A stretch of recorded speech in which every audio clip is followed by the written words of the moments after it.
I want to talk about both Fingerlicking and your current label, Bonafido. I know a lot of people want to hear about both. You're one half of Soul of Man, co-founder of Fingerlicking Records. So how did you meet Justin Rushmore, and how did Soul of Man come about, and Fingerlicking? Well, I met Justin probably in about 94 possibly, or maybe even 95, and he was working for a label who were called Having It, and Justin, his job was licensing, I think, some of these tracks for these compilations. So I was brought in to do some artwork, do some sleeves for them. So I met Justin there, and we just got chatting straight away. Justin was a very aspiring house DJ, and I was playing bongos and percussion. So we did a bit of touring together. He had some contacts in Switzerland, so we'd go off to Switzerland and he'd be DJing and I'd be carrying my congas and bongos on flights over there. And so we did lots of performing together. We started doing some recording. So I had a really, really primitive setup. I mean, really primitive at that stage. I think I just got an Atari, so I was just getting to sequencing, but I had a Roland W30, which had about 15 seconds memory. Wow. A sample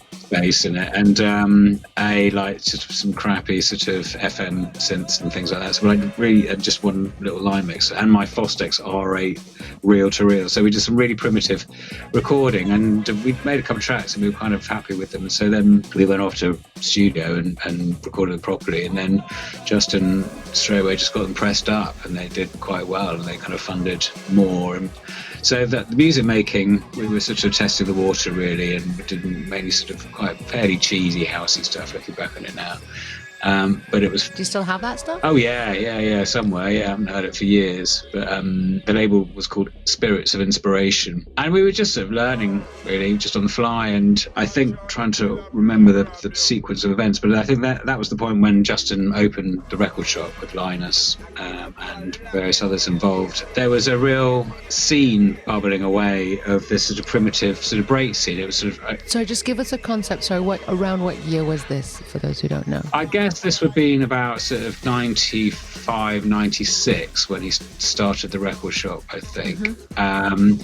And so there was this big beat thing going on with Skin and Norman Cook, and then of course the freestylers, so Aston and Matt. It was quite and the Wall of Sound stuff. And it was a really interesting time musically, and both of us really pricked up our ears, because it had this breaks thing had house music sensibilities, but it was using hip hop and funk samples, all of which I had. I was a serious funk music collector and DJ at that time, and I had all these breaks, and I had a lot of these vocals and acapellas and stuff, and so I was recognizing stuff that was really utilizing stuff that I was really into, but in a dance music more modern sensibility. So we really tapped into that sound, and it's a story we always say, but there was a freestylers did an essential mix on Pete Tong's, and I remember both Justin and I just going, oh my god, and it was we were like, that is what we want to do.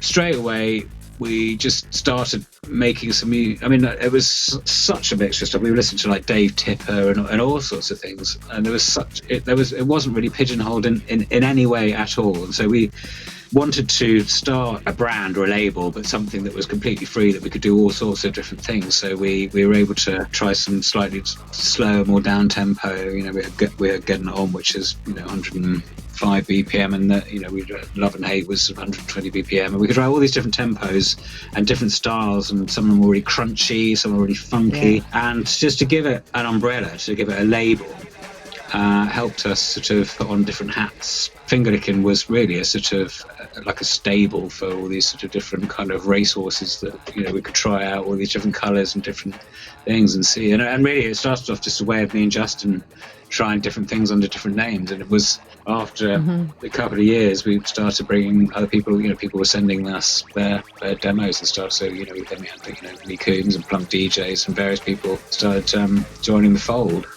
That was the other thing. We were just really keen to make a real brand, something really really visual, something you would see and recognise straight away. Because a lot of dance music culture up to that point had been white labels, and it had been fairly anonymous, and it was also very expensive to have colour sleeves. It was a real extravagance, but I think it's something that really helped put us on the map. We decided to have a really sort of visual identity, and it wasn't a sort of an epiphany from the off. It was something we kind of discovered as we went on, and it was already, we were 10 releases down the line before we started doing full colour sleeves and things like that. But I mean, it was a natural sort of progression, and it was part of this sort of image and this vibe and this sort of branding thing that we both really enjoyed doing, and something that was sort of part and parcel with the music.